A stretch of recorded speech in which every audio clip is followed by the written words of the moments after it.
അംബേദ്കർ ദിനാചരണത്തിന്റെ ഭാഗമായി SDPI പാലക്കാട് ജില്ലാ കമ്മിറ്റി പൊതുസമ്മേളനം നടത്തി. ഫാസിസ്റ്റ് കാലത്തെ അംബേദ്കർ ചിന്തകൾ എന്ന പ്രമേയം ഉയർത്തിയാണ് SDPI ജില്ലാ കമ്മിറ്റി പൊതുസമ്മേളനം നടത്തിയത്. മുതലമട കാമ്പർത്തുശളയിൽ സംഘടിപ്പിച്ച പൊതുസമ്മേളനം SDPI സംസ്ഥാന സമിതി അംഗം VM ഫൈസൽ ഉദ്ഘാടനം ചെയ്തു. കാരണം മനുഷ്യർ തമ്മിൽ ജാതിയുടെയും മതത്തിന്റെയും വർഗത്തിന്റെയും പേരിൽ പരസ്പരം കടിച്ചു കീറുകയും അതോടൊപ്പം തന്നെ ഒരു വിഭാഗം ആളുകളെ മനുഷ്യരല്ലാതെ മാറ്റി നിർത്തുകയും ചെയ്ത ഘട്ടത്തിൽ ഞാൻ അതിന് വിശദാംശങ്ങളിലേക്ക് പോകുന്നില്ല.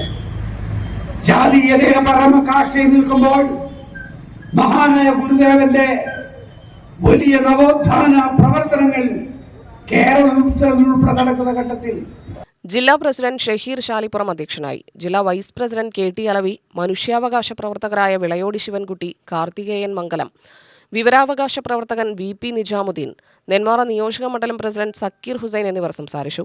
SDPI ജില്ലാ ട്രഷറർ AY കുഞ്ഞിമുഹമ്മദ്, ജില്ലാ സെക്രട്ടറി റുഖിയ അലി, ജില്ലാ കമ്മിറ്റി അംഗം Raziq Palakkad, women India movement സംസ്ഥാന സമിതി അംഗം സുലൈഖ റഷീദ്, നെന്മാറ നിയോജക മണ്ഡലം സെക്രട്ടറി ഹരിദാസൻ മുതലമട എന്നിവർ പങ്കെടുത്തു. UTV news Palakkad.